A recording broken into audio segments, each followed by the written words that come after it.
Lydia Chang is a resident of Queens for over 30 years. Lydia has worked as a bilingual social worker and psychotherapist. She has published articles in Chinese in the World Journal, as well as poems across several school bulletins. We are proud to be Lydia's first publication in a literary journal. Yeah. I can't tell you what it's like when you fall in love with poems anonymously, because we review them anonymously. We don't know who you are. And then wait for the big reveal as to who wrote them. And this is the way I felt when I read Lydia's poems. And after I met her, I fell in love with her too. Her poems are full of wonderful observations without unnecessary adornment, collisions of past and present, a smart sense of humor, and powerful connections to human life. I am honored to present to you Lydia Chang.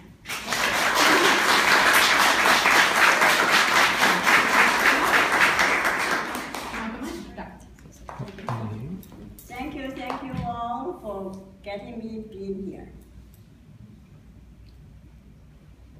The first poem, Silk Dress.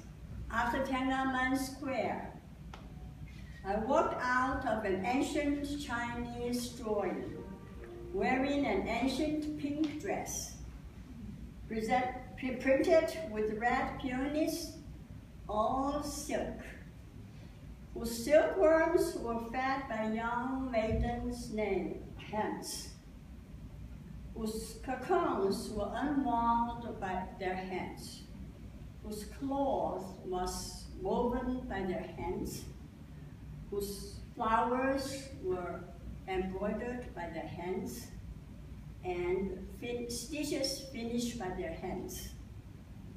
That dress wrapped on my body, it was light, soft, and breathable. I was the moon goddess floating down from heaven. I longed for that dress. It rippled as if breathing. I embraced it and caressed it. I wanted to possess it.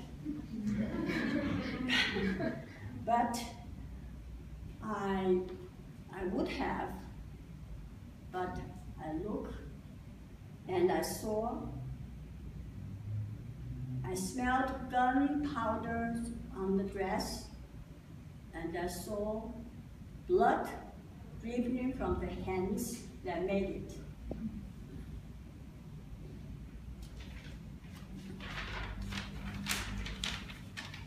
This is very local. In Flushing, hurrying through Main Street, I was interrupted by a timid hand with several strands of beads hanging on it.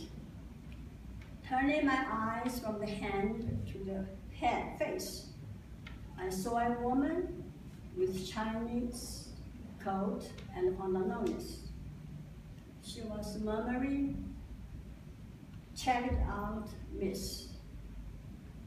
She could have been my mother, uprooted from and humiliated by not being independent. My mother would set up a stand, selling something to make a few dollars in order to buy back her dignity. Check it out, check it out, check it out, echoing like innuendo in my ears, in my heart.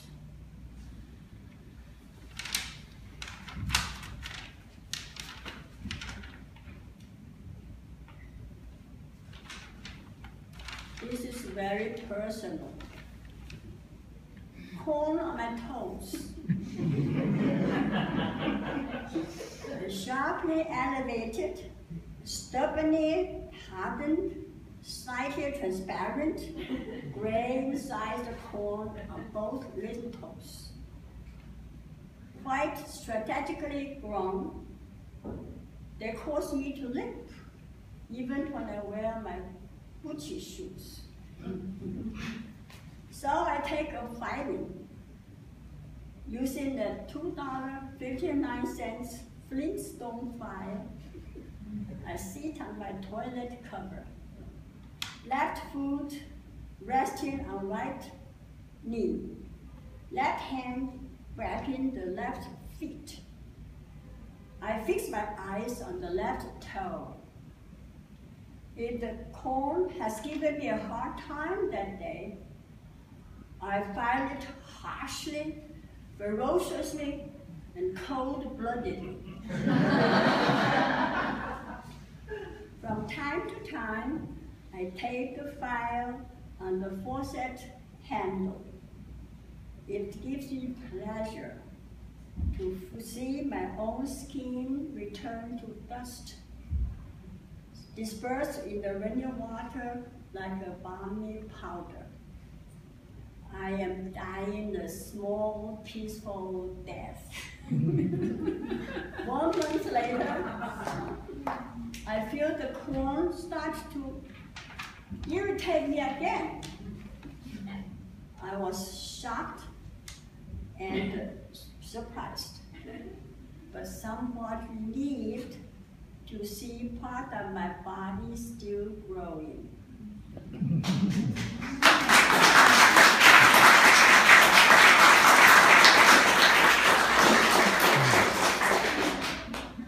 Strawberries. This is a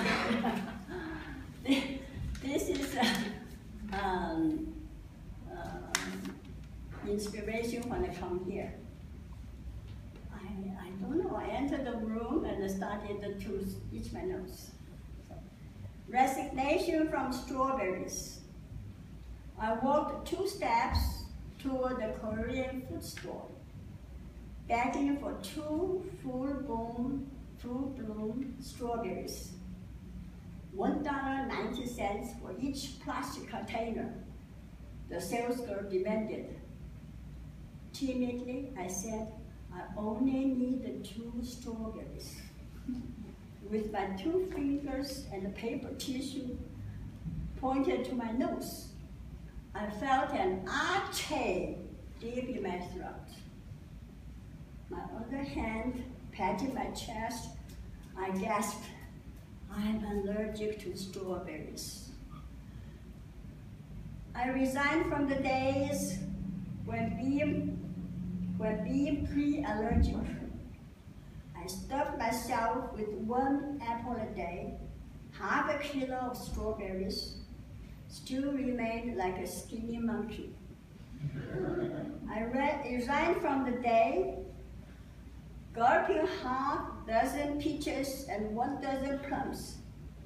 I resigned from my salad dish days where fresh beans sprouts, moon sprouts, watercress, carrots, grapes, celery, mushroom, and alfalfa sprouts were all thrown together with my specially mixed dressing.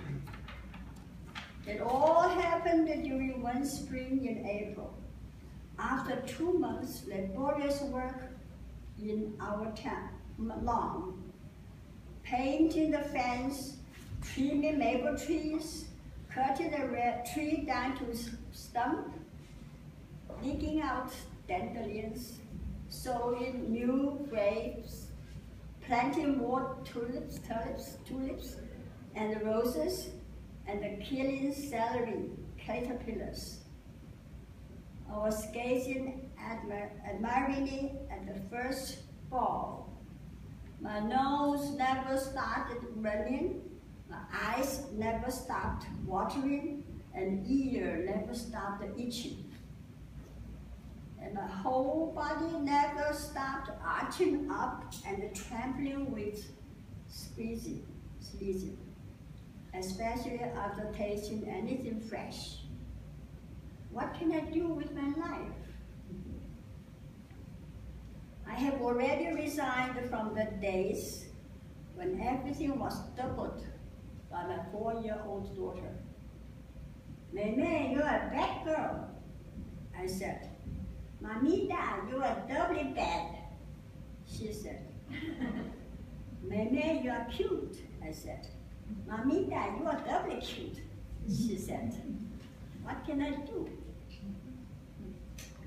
I was going to resign from the day when my daughter returned from her college during spring recess. She looked at my kitchen up and down. Mama, if I get married, do I have to fix my kitchen just like yours? She said with a sneer and scorn in her eyes. So what? I exclaimed with exasperation.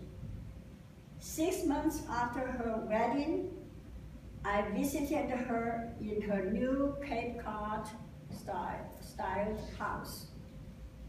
Your kitchen is fixed just like mine, I exclaimed with exasperation. So what? She replied with confidence. I resigned from strawberries, but I won't resign from life.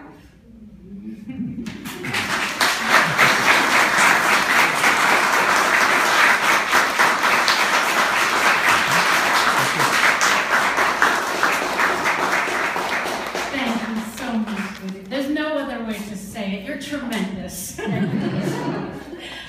Oh my goodness. I need to know. Are you having a love affair with writing? I didn't ask, I just want to clarify. I did not ask, are you having a love affair with a writer? I don't want to dig into your personal. Yes. Are you having a love affair with writing? Because when I read it, that's what it feels like. Yes. Correct. Let's give all of our writers and readers one more round of applause.